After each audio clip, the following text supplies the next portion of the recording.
The night had settled quietly over the old city, wrapping the streets in a soft blanket of silence, while a young man named Daniel Ryers walked alone under the dim streetlights with a heart heavier than the world he carried on his shoulders. His shoes were worn out from years of walking the same tiring roads, his clothes simple but clean, and his face lined with exhaustion, a map of struggles he never asked for but had learned to endure. Yet even in the dimness, his eyes held a soft spark, a small flame he refused to let life extinguish, hope. Daniel lived at the edge of the city in a tiny, broken house that could barely protect him and his bedridden mother from the winter winds. She had been sick for years, and Daniel spent every day trying to take care of her in every way he could. Before sunrise, he would run to the car wash, then to a delivery job, and finally to a warehouse where he carried heavy boxes until his back screamed for rest. All his earnings went into medicine, rent, and a few bags of food. People around him often mocked his dreams.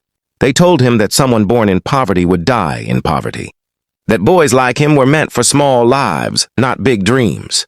They laughed when he mentioned wanting to start his own auto repair business one day. They doubted his goals, his abilities, even his existence. But there was one voice that never doubted him, his mother. Every night when he returned home exhausted, she would hold his hand and whisper, "Your mindset decides your future, not your circumstances." Those words became his shield.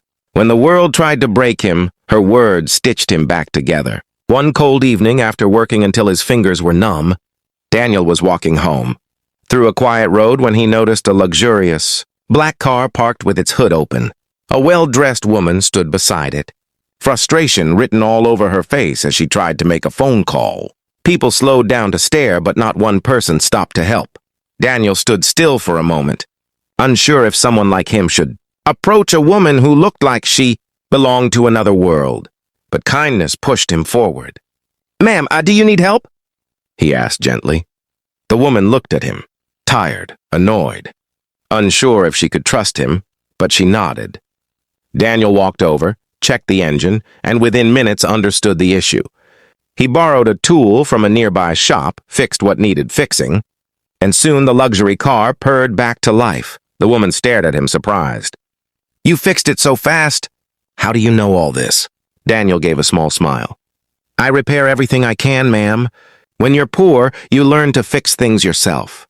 She reached for her purse. "How much do I owe you?" He shook his head. "Nothing. You were in trouble. That's enough reason to help." Something in his sincerity softened her expression. "What's your name?" "Daniel," he replied. She introduced herself simply as Olivia and drove away. But Daniel didn't know that something about him, his honesty, his calmness, his willingness to help without expecting anything, lingered in her memory long after she disappeared into the night. Days passed. Daniel returned to his routine of hard labor and long nights. One afternoon, while he was working at a small garage, a luxury car pulled up to the entrance. Daniel froze. It was her. Olivia stepped out with a calm smile. "I've been looking for you," she said. "Me?" Daniel asked, confused. "Yes," she replied. "I didn't come just to thank you. I came to offer you something." She explained that she owned one of the largest automobile companies in the city. For months, she had been searching for young people with talent, potential, and most importantly, character. Daniel had impressed her that night not because he fixed her car, but because he refused payment. "People with skills are everywhere," she said.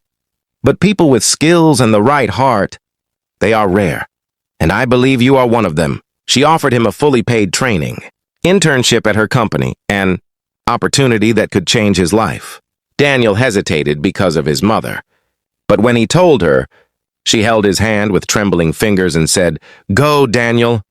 Don't let my sickness bury your future." He joined the next day. For the first time in his life, he stepped into a place that smelled of machinery, productivity, and dreams. Clean floors, organized stations, safety equipment, everything he had never known. He was far behind the others in formal education, but no one there had his hunger. He worked harder than all of them. He stayed late. He studied every manual, watched every tutorial, asked every question, learned every tool. Olivia noticed him even on the days he thought no one saw his efforts. Months passed. Daniel rose from helper to trainee to junior specialist. He came up with creative repair solutions that even senior engineers admired. But the road wasn't smooth. Some people mocked his background. Some tried to sabotage him. Some couldn't accept a poor boy rising so fast. But every time he felt shaken, he remembered his mother's words. Your mindset decides your future. One morning, Olivia called him into her office. Daniel, she said in a serious tone, I want you to oversee a new project. He froze. Me? You've shown ambition with heart, she replied. The project became Daniel's life. He slept for a few hours a week, ate meals while standing, studied during breaks, and worked like he was building his destiny with his own hands. And he succeeded. The project received citywide recognition, and people finally began respecting the name Daniel Ryers. At the celebration ceremony, Olivia asked to speak with him privately. They walked to a quiet balcony where the city lights shimmered far below them. She took a deep breath. Daniel, there's something I never told you. He looked at her, waiting. The night you fixed my car, you reminded me of my brother. He passed away years ago. He had a heart like yours, helping everyone without expecting anything. You reminded me of him not by face, but by spirit. Daniel lowered his eyes, moved by her confession. And there's one more thing, she continued. I want to invest in your dream. Tell me, Daniel, what do you want to build? For the first time in his life, someone asked him this question seriously. He felt his chest tighten. His voice trembled. I want to build an affordable auto service company. A place where poor people won't be cheated because they can't afford repairs. I want to help people who live like I did. Olivia smiled softly. Then let's build it. And they did. Within months, Daniel's company opened, funded by Olivia, but fueled by Daniel's heart. He hired young people who came from broken homes, people who wanted a chance just like he once needed. He trained them personally, teaching them not just skills, but honesty. The business grew fast. Customers trusted him because he never charged more than necessary. He offered free services for those who couldn't pay. And slowly he became known across the city as the man who repaired cars and lives. Years passed.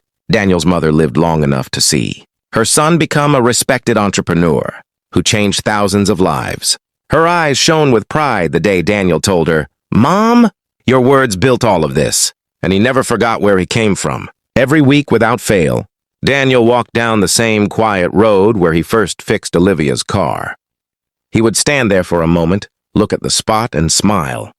Because that night didn't change his life because of luck. It changed because he chose kindness, hard work, and a mindset that refused to break.